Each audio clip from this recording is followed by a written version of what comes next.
Muy buenas noches, queridos hermanos y amigos de este Ministerio Arca de Gracia. Les estoy saludando en este programa desde mi casa y para tu casa, donde todos nos estamos reuniendo en forma virtual para estudiar la palabra de Dios, para orar juntos y para conquistar nuevas alturas de fe en nuestros corazones.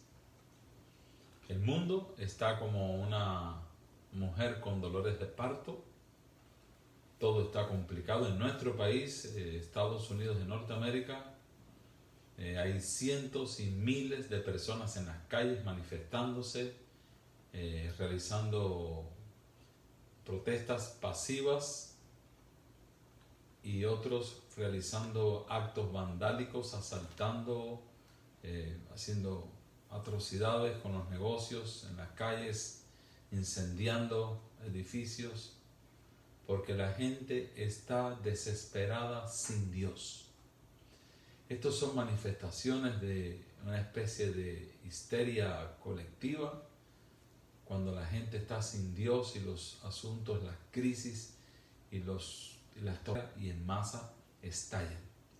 Es una crisis existencial. Todo esto está profetizado, está dicho en la Biblia como señales que indican el inminente regreso de Cristo a la tierra.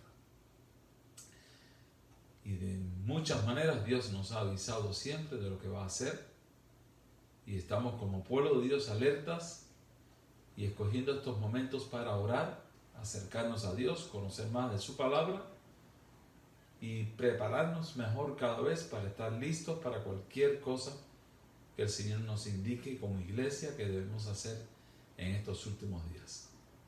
Saludo a todos los hermanos de mi congregación y a otros queridos amigos y hermanos en la fe que están en otros lugares del mundo, que han estado escuchando y viendo el programa. Que Dios nos bendiga mucho. Vamos a comenzar como siempre con nuestro momento de oración, donde todos pueden orar. Sería una pena que estés mirando el programa y que en este momento de la oración no ores. Es un momento para orar. Necesitamos mucho de la oración. Y después de la oración de fe, Dios hace maravillas por su iglesia y por su pueblo. Así que vamos a dedicar este ratico a orar.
Bendito Padre que estás en los cielos, oramos a ti, Señor, en esta hora, reconociendo nuestra gran necesidad de ti, pidiéndote perdón por nuestros pecados y nuestras rebeliones, y sometiéndonos a tu cuidado, Señor, porque tú eres nuestro pastor, nuestro líder, y quien dirige nuestros pasos. Nos has traído hasta aquí por tu divina misericordia, y en estos momentos de perplejidad y de angustia en que el mundo está viviendo, nosotros elevamos nuestras voces a ti en oración, reclamando tus promesas, tus milagros, tu protección sobre tu iglesia. Oramos por nuestros hijos, por nuestra familia, por nuestra congregación y por todos aquellos que lejos o cerca invocan tu nombre y se unen en este momento en que estamos en sintonía para escuchar tu palabra y los mensajes que a través de la Biblia tú has dejado plasmados para que en cada uno de nosotros haya un nuevo renacer de la fe en nuestros corazones. Estamos orando por los enfermos que siempre hemos estado orando en nuestra iglesia. Tú conoces ya sus nombres y sus padecimientos. Estamos esperando que de alguna manera tú hagas un milagro en sus vidas. Estamos orando por los que gimen, por los que sufren en esta hora de pandemia, de angustia, de dolor, de perplejidad, que hasta aquellos que te invoquen, que te reclamen, alcance tu misericordia y tu sanidad divina. Oramos, Señor, porque al abrir la Biblia, el Espíritu Santo es el único que nos puede esclarecer los principios aquí escritos para aplicarlos en nuestra vida personal. Oramos para que esto no sea un encuentro superficial, sino que de alguna manera esta palabra puede impactar nuestros corazones. Oramos, Señor, y pedimos estos favores con toda humildad en el nombre de Jesucristo. Amén y amén. Hay un viejo himno que dice así: dame la Biblia,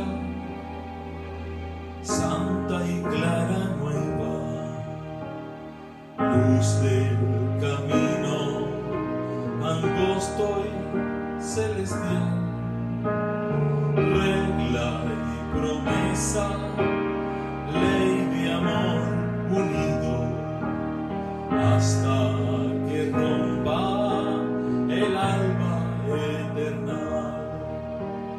Dame la Biblia, santa y clara nueva, luz del camino, angosto y celestial, regla y promesa, ley de amor unido, hasta que rompa el alma eterna.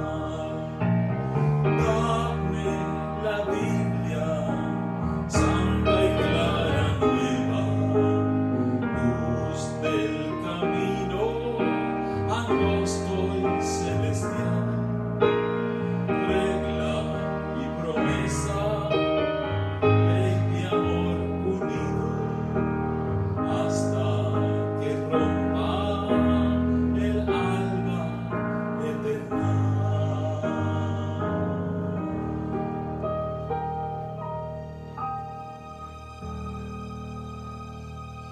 Qué bendición es haber tenido siempre cómo guiarnos a un puerto seguro. Si por una razón podemos decir que hay tantas y tantas religiones y muchas de ellas discrepando entre sí y medio que enemistados, es porque las personas no han podido regir sus credos firmemente en la palabra de Dios. Quisiera invitar a todos los oyentes y a todos los creyentes que pudieran escuchar este programa que le dediquemos un espacio a la Biblia para conocer el texto sagrado. Hay una frase que Cristo repite con mucha vehemencia frente a las tentaciones que Satanás le pone en el desierto, y Cristo le responde varias veces: escrito está. Si algún día nosotros vamos a respetar algo, es lo que está escrito en la palabra de Dios. Si algo no está escrito, puede ser que la gente lo practique, que la gente lo diga, que la gente lo exprese, pero si no está escrito, no es una inspiración divina. Hoy vamos a estudiar la última parte del libro de Apocalipsis capítulo 14, el capítulo que hemos venido partiendo en fracciones para poder entenderlo todo. Es un capítulo bastante grande, con mucha información, con mucha enseñanza, y hoy vamos a estudiar la última parte del capítulo 14 de Apocalipsis, comenzando desde el versículo 12. Pero antes quisiera hacer alusión a el sabio Salomón. Ya en su vejez, escribe un famoso libro que lo encontramos en la Biblia, en el Antiguo Testamento, y nos estamos refiriendo al libro de Eclesiastés, o el predicador, el que anuncia, el que enseña, el que presenta la palabra, Eclesiastés.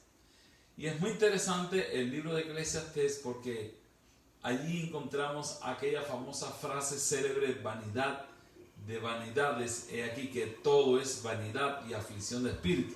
Bueno, en este libro, en los últimos 2 versículos del capítulo 12, que es a la vez el último capítulo del libro de Eclesiastés, solamente tiene 12 capítulos.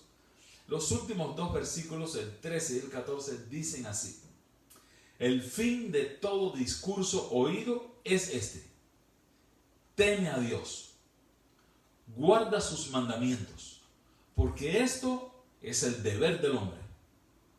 Versículo 14: porque Dios traerá toda obra a juicio juntamente con toda cosa encubierta, sea buena o sea mala. Aquí tenemos 2 versículos que son concluyentes de todo un libro basado en la sabiduría de un hombre eminentemente conocedor de la vida. Ha recibido especiales dotes del saber de parte de Dios. Es un hombre sabio, es un hombre que ha escrito proverbios y escribe este libro de Eclesiastés como un ultimátum al hombre, como el último mensaje que él quiere dar antes de morir. Y los últimos 2 versículos dicen que el fin de todo discurso oído, o sea, hacia donde va toda enseñanza, es a esto: respeta a Dios y guarda sus mandamientos, porque están escritos. Porque Dios traerá toda obra a juicio juntamente con cualquier cosa escondida, sea buena o sea mala. ¿Qué importancia se le da a la palabra de Dios, a los mandamientos de Dios? Porque los mandamientos de Dios son la norma, el ideal de cada creyente. Si nosotros quisiéramos tener vidas puras, vidas transformadas, vidas santas, nosotros tenemos que hacer de la ley de Dios un asidero especial. Allí tenemos que filtrar nuestras vidas, filtrar nuestras conversaciones, filtrar nuestras acciones. Noten que el Salmo 1 menciona a un hombre bienaventurado que medita en la ley de Dios de día y de noche. O sea, todo el tiempo está preocupado que su vida se ajuste a la ley de Dios. ¿Alguien tiene la capacidad espiritual de guardar la ley por sus propios medios y hacerlo perfecto? Nadie.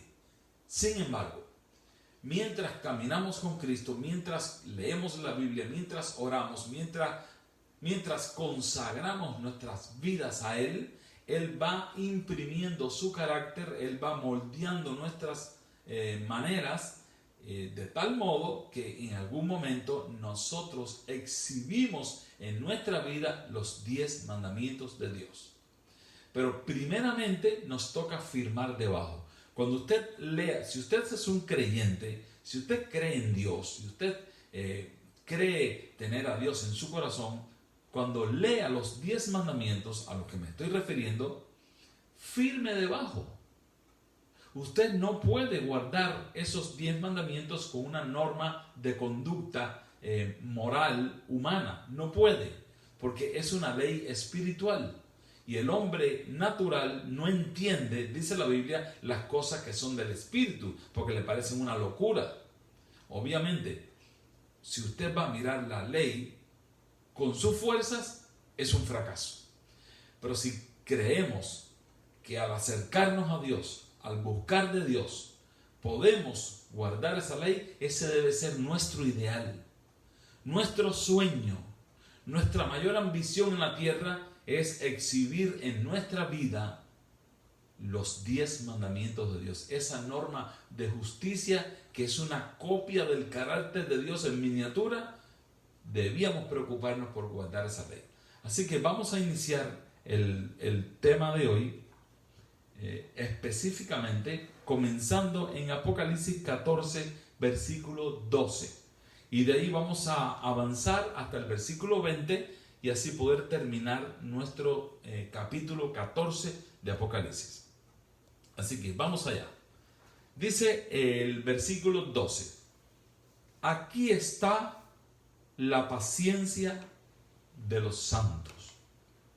Coma. Esa es la primera idea importante de este versículo. Aquí está la paciencia de los santos.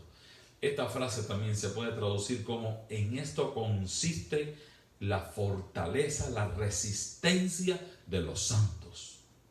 También se puede traducir: aquí radica el éxito de la victoria de los santos. Así podemos traducir esta frase: aquí está la paciencia de los santos. En esto consiste el secreto de que son gente victoriosa y que van directo al trono de Dios. En esto consiste, aquí radica la fortaleza, la victoria de los salvados. Segunda parte del versículo: los que guardan los mandamientos de Dios y la fe de Jesús. A ver, ¿cómo podemos entender este versículo? En esto consiste la fortaleza de los santos. En esto consiste la resistencia de la fe de los santos. Ellos son gente estables, victoriosos, fuertes en sus principios, porque actúan bajo la fe en Jesucristo. Fíjense qué juego de palabras más interesante. Si nosotros podemos desarrollar una fe, una confianza en Cristo, vamos a ser personas resistentes, pacientes, hasta que Él vuelva. Podemos compararlo o podemos tratar de describirlo. Un niño que sale de la escuela, ya tiene uso de conciencia, tiene unos 10, 12 años, y cada vez que él sale de la escuela tiene una orden de su papá o de su mamá: tú nos esperas en la puerta de la escuela hasta que vayamos por ti. No puedes irte con ningún amigo, no puedes desesperarte y tratar de ir caminando para la casa porque es muy lejos y es peligroso. Nos esperas en la escuela. Y pase lo que pase, tú nos esperas en la escuela. Un día el niño sale o la niña sale y todos los chicos se van montando en los carros con sus padres y se van, y llega un momento que se queda solo en la puerta de la escuela. Para colmo de males, comienza a llover, un aguacero de esos que no tiene para cuándo terminar. El niño o la niña está ahí de pie. Lo único que puede hacer es entrar a la escuela otra vez y sentarse dentro y esperar y esperar. Sienta la tentación de irse, pero no puede. Escampó, su papá no llega, su mamá no llega, pero ha sido advertido, enseñado a esperar. Conoce que sus padres no la van a abandonar, no lo van a abandonar, que de alguna manera van a llegar por ellos. Así que él va a esperar tranquilamente, se va a poner a dibujar, va a hacer cualquier cosa porque no hay ningún problema. Su padre o su madre van a llegar. El versículo trata de decir más o menos esto. O sea, ¿en qué consiste la lealtad, la fortaleza, la paciencia de los salvados?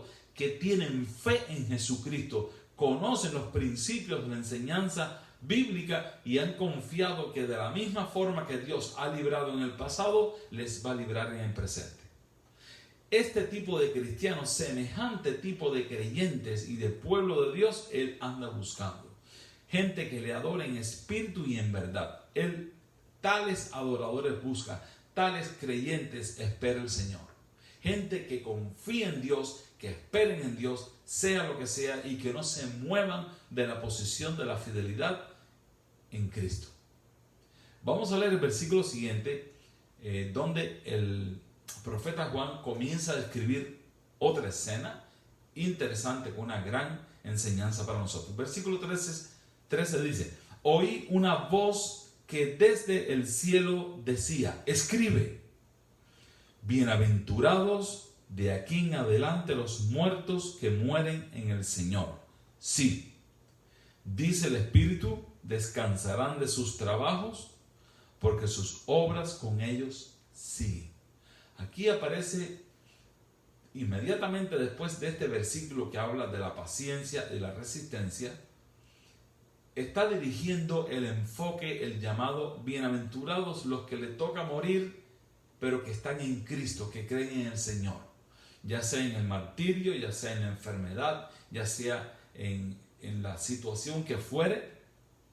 Los que mueren en Cristo, los que esperan en Cristo, dice que ellos van a descansar esperando en el Señor. Bienaventurados, dichosos los que mueren en el Señor, porque sus obras, dice el versículo, descansarán de sus trabajos, porque sus obras con ellos siguen. O sea, ellos han sido sellados por su fe en Cristo. Hemos hablado en momentos anteriores de las buenas obras y de las malas obras.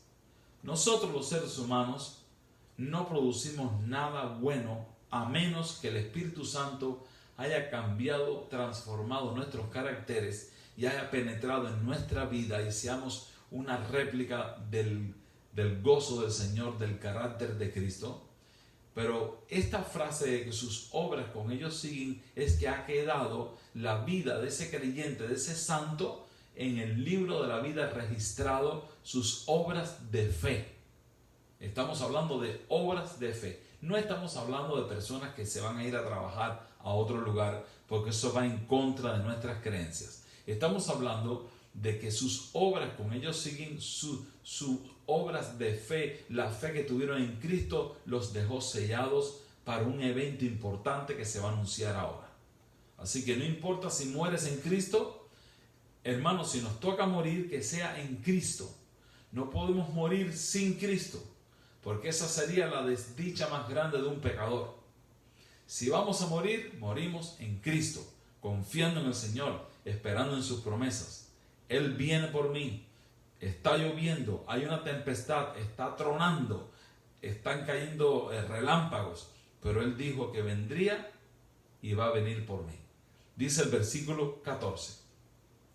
Miré, y he aquí una nube blanca, y sobre la nube uno sentado semejante al Hijo del Hombre, que tenía en la cabeza una corona de oro y en la mano una hoz aguda.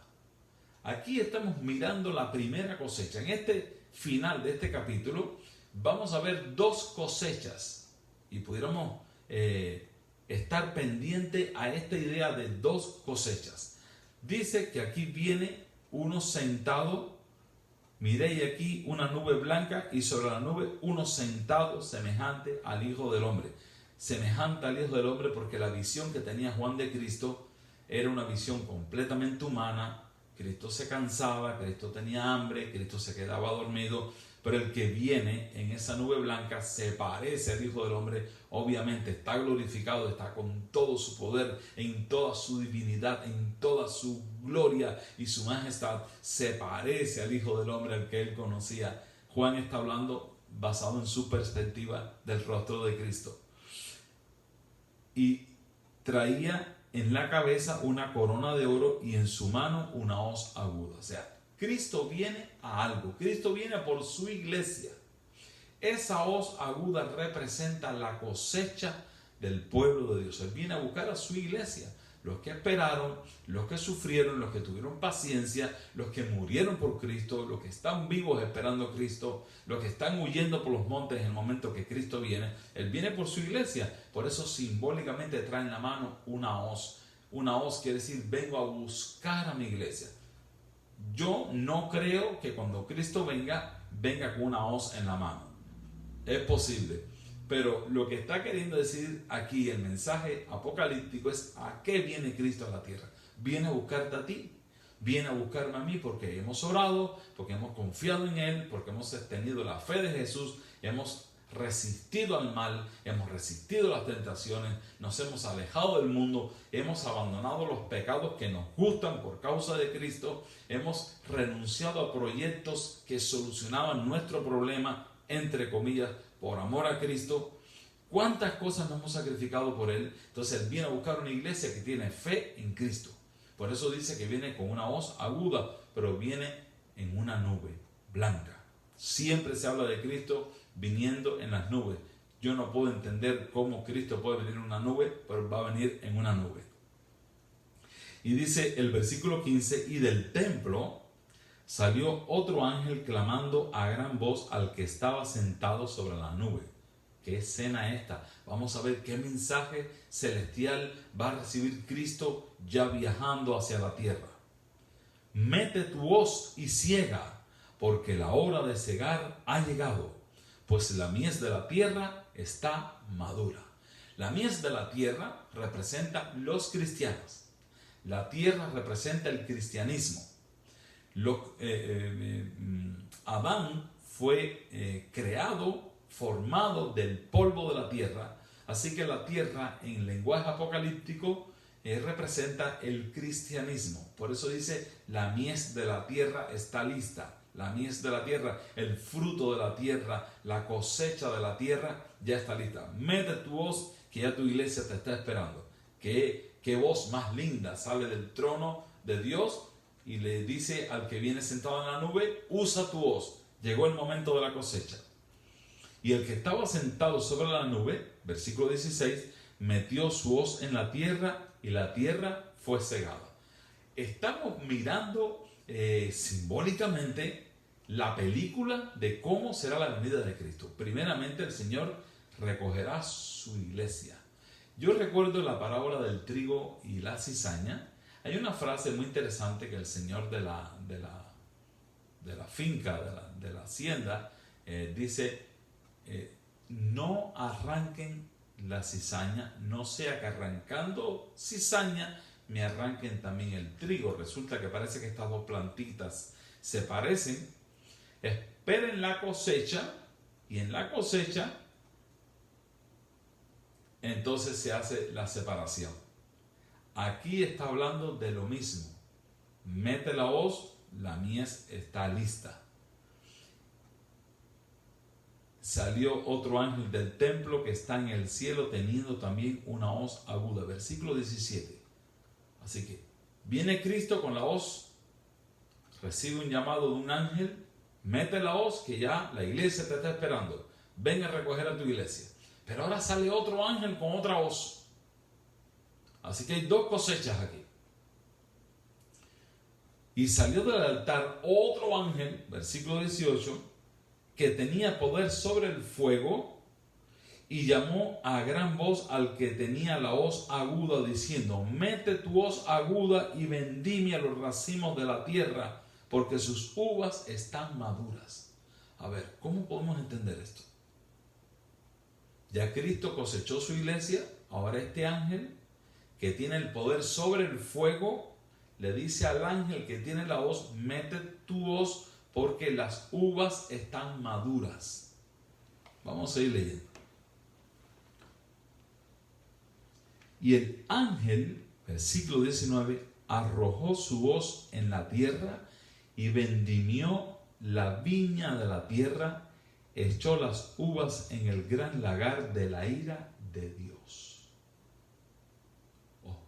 Ahora podemos entender que estos dos ángeles están representando la retribución de los impíos, la condena final de los impíos, y los está comparando a las uvas que se echaban en el lagar, un lugar artesano preparado donde los señores que cosechaban las uvas, no sé con qué tipo de zapatos harían esto, no sé si sería con los pies, no me lo imagino, pero el asunto es que echaban las uvas en un lugar y pisaban las uvas con algo, no sé si con los pies, no sé cómo sería, y sacaban el jugo, pero cuando pisaban las uvas se salpicaba de tal manera que parecía sangre. Y esta figura de aplastar las uvas, de pisarlas, esta figura se está usando para describir que los malvados, los inicuos, los asesinos, los descontrolados, los adúlteros, los pecadores que no han querido aceptar la sangre de Cristo van a ser aniquilados finalmente por la ira de Dios. Porque rechazar la sangre de Cristo es la locura mayor que un ser humano puede hacer.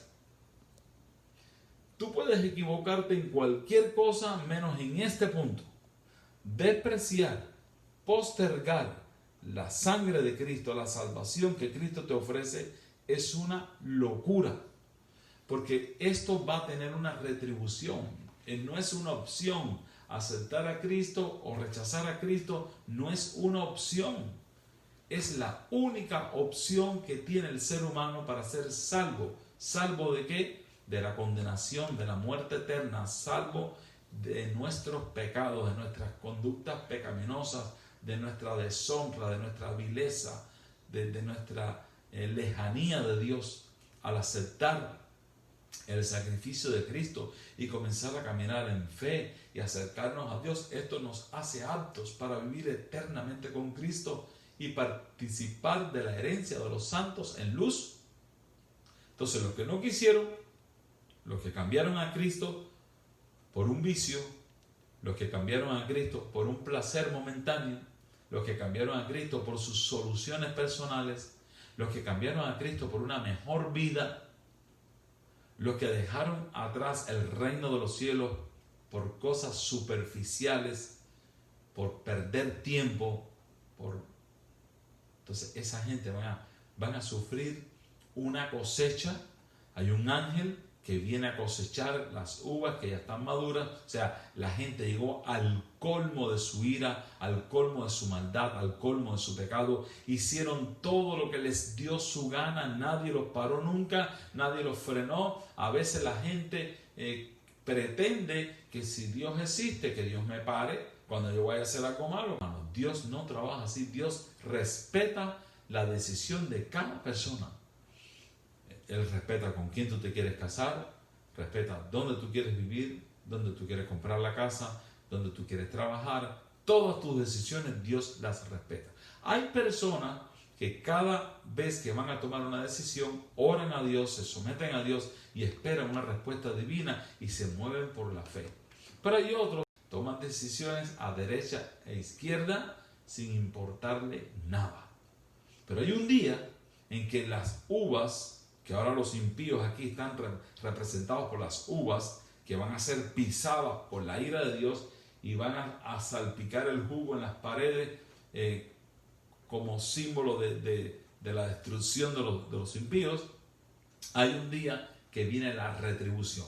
¿Cuál es ese día? Cuando venga Cristo sentado en su nube blanca, recoja su iglesia, entonces después viene un ángel que viene con la hoz a cortar las uvas que ya están maduras para pisarlas en el lagar de la ira. Y además hay otro ángel que tiene poder sobre el fuego. ¿Qué te está diciendo esto? Que la tierra será destruida con fuego y azufre como Dios prometió. Vamos a leer el último versículo.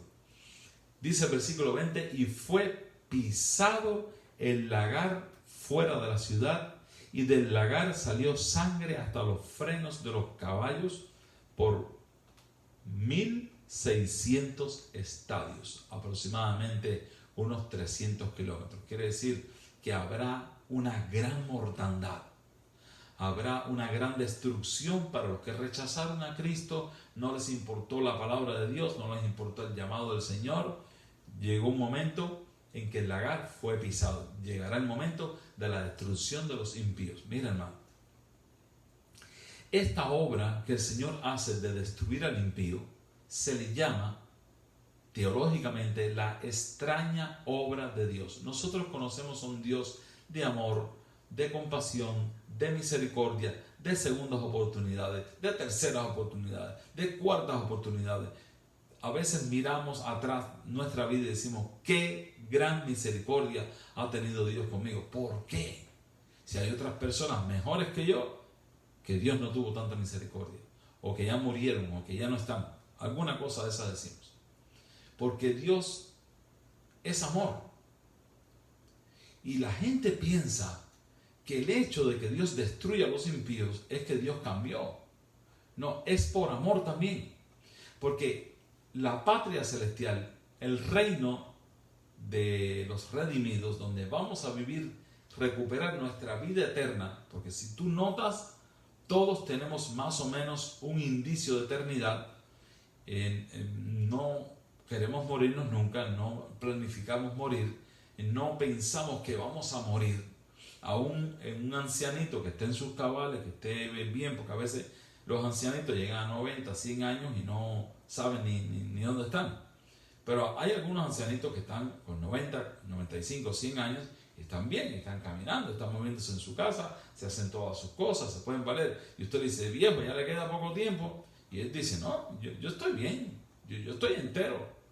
Porque tenemos, a diferencia de algunos animales que sí saben cuando van a morir, nosotros tenemos un concepto de eternidad en nuestro diseño. Nosotros fuimos creados eternos. El pecado es un intruso, el pecado es un virus que nosotros adquirimos en la vida y al nacer, y tenemos que luchar con el pecado, pero nuestra mente tiene dimensiones eternas. Ahora bien, nosotros no podemos entender que Cristo, ese Cristo amante, misericordioso, va un día a destruir a los impíos. Claro, es un acto de amor también, porque en ese lugar maravilloso que está diseñado para la eternidad, no hay antros de juego, no hay casinos, no hay prostíbulos, no hay pornografía, no hay pandillas, no hay drogas, no hay política, no hay republicanos y demócratas, no hay comunistas, no hay satanistas. O sea, los impíos no tienen lugar allí. Este es el momento en que se está llamando, se están tocando las trompetas y anunciando al mundo que vengan al arrepentimiento, que vengan a entenderse con Dios. Hay un texto muy lindo que dice el Señor, aunque tus pecados sean como sean, vamos a entrar en un arreglo, yo los voy a hacer como blanca lana. Aunque sea la cosa más terrible, yo puedo arreglar ese problema. O sea, el Señor se la pasa invitando al pecador que venga a hacer un arreglo, un acuerdo para limpiar su vida con Cristo. Pero el pecador no viene porque el pecador le gusta el pecado. El pecador prefiere el pecado. Y es muy difícil sacar de la gente el pecado por conceptos o por convencimiento.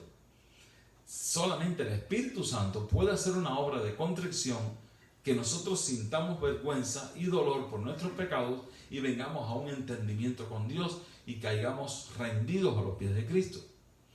Como se hizo todo lo posible por salvar al pecador y el pecador no quiere ser salvado, entonces el Señor va a tener que quemar. Él viene a quemar el pecado. Él no viene a quemar al pecador. Digamos que este es el pecado. El Señor viene a quemar esto.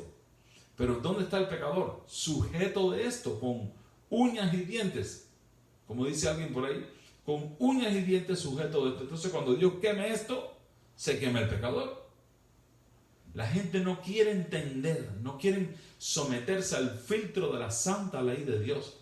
Prefieren pisotearla, prefieren decir que la ley está abolida. A mí me encantaría, siempre ando deprisa, trabajando, visitando a la gente, y a mí me encantaría que quitaran todas las señales del tránsito en toda esta zona, así yo puedo andar tranquilamente, sin ley. Sí, pero también tengo que aceptar que va a venir otro con el mismo pensamiento y ese día la calle será un desastre de choques. Donde no hay ley, no hay delito. Por lo tanto, el pecador quiere abolir la ley de Dios, quiere desaparecerla, quiere buscar justificaciones para que la ley no funja, que no exista, pero esa ley es eterna, porque el que la escribió es eterno.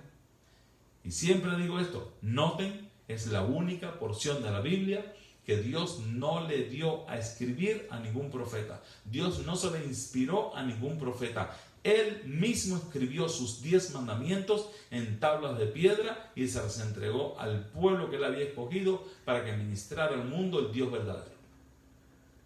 Moisés se enojó cuando bajó del monte y vio al pueblo adorando ídolos, profanando esa ley que él traía. Entonces se enojó y rompió las tablas contra el piso. Unos días después el Señor dice, Moisés, hazte 2 tablas, ¿te acuerdas de aquella? Hazte 2 y sube al monte. Y se las volvió a escribir. Esa ley es eterna. Y por esa ley va a ser juzgado el mundo. Dice Eclesiastés 12, 13 y 14, el fin de todo discurso oído es este: teme a Dios, respeta a Dios y guarda sus mandamientos, porque esto es el deber del hombre. ¿Por qué? Porque Dios traerá toda obra a juicio, juntamente con cada cosa escondida, oculta, sea buena o sea mala. ¿Cómo se van a traer las cosas a juicio? Al juicio de la ley de Dios. ¿Con qué ley se va a juzgar el universo? Con los 10 mandamientos. No se va a juzgar el universo con las leyes de los Estados Unidos, ni las leyes de Cuba, ni las leyes de Honduras, ni las leyes de México. El mundo se va a juzgar con los 10 mandamientos que están escritos en Éxodo 20, del 1 al 17.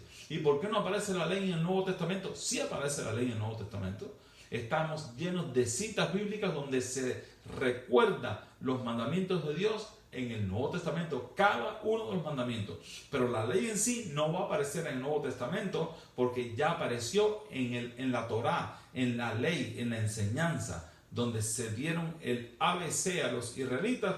De Génesis a Deuteronomio, ahí están todas las leyes de Dios. Después vienen las crónicas, vienen los profetas menores, después viene el Nuevo Testamento. La ley se dio aquí y es eterna. Dice el Señor: guarda estos mandamientos y vivirás. ¿Cómo comenzó el mensaje de hoy? Aquí está la paciencia de los santos. En esto consiste la resistencia de los santos. En esto consiste la calidad de la fe de los santos, que guardan los mandamientos de Dios y tienen la fe de Jesucristo. Nosotros tenemos la oportunidad ahora, hoy, de vaciar nuestro cántaro, confesar nuestros pecados, arrepentirnos de nuestras maldades, buscar a Cristo. El mundo se está acabando a pedazos, pero la iglesia de Dios debe estar segura, porque en una nubecita blanca va a venir Cristo por cada uno de nosotros y vamos a ser arrebatados y estaremos siempre con el Señor. Hermano, ¿qué más puedo decirte? Este es el día que debes entregarle tu corazón al Señor. ¿Cómo se le entrega el corazón al Señor? Bueno, toma tu Biblia, y si no tienes una Biblia, sal a comprar una inmediatamente. Toma tu Biblia, comienza a leer la palabra de Dios. Sobre todo te recomiendo, si nunca la has leído, que comiences en el Evangelio según San Juan, Nuevo Testamento. Si eres joven y estás lleno de vida y no sabes qué hacer con tu energía, comienza a leer la Biblia en el libro de los Proverbios. Pero comienza. Y esa lectura de la Biblia va a abrir tu corazón, te va a sensibilizar y vas a reconocer que eres un pecador y que necesitas de la sangre de Cristo para ser limpiado, y el Señor te va a cubrir con su justicia y vas a quedar nuevecito, listo para encontrarte con el Señor. Yo deseo con todo mi corazón que hoy hagas algo diferente. Comienza a orar, cuéntale a Dios todo lo que te pasa y busca en la Biblia la respuesta, porque Dios te va a hablar solamente a través de la Biblia. Si algún predicador, si algún pastor predica un mensaje bíblico sin inventarse cosas, entonces pudiera estarte Dios hablando también a través de un predicador. Pero ¿quieres saber cuándo Dios te va a hablar a ti solito, directo? Cuando abras la Biblia con oración, Dios te va a hablar. Y cuando tú ores, tú le respondes, y tú y Dios van a ser buenos amigos. Que Dios te bendiga. Es mi mayor deseo esta noche. Hay un canto muy lindo que dice, voy a esperar que se encienda. Dice este canto: ¿quieres ser salvo de toda maldad? Tan solo hay poder en mi Jesús. ¿Quieres vivir y gozar santidad? Tan solo hay poder en Jesús.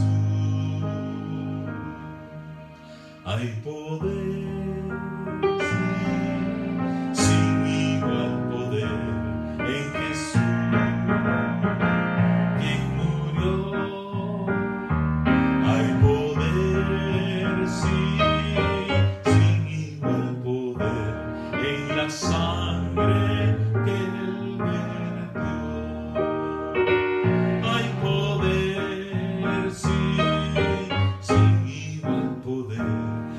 Jesús, quien murió. murió. Hay poder, sí, sin igual poder en la sangre que Él vertió, en la sangre que Él vertió, en la sangre que Él vertió.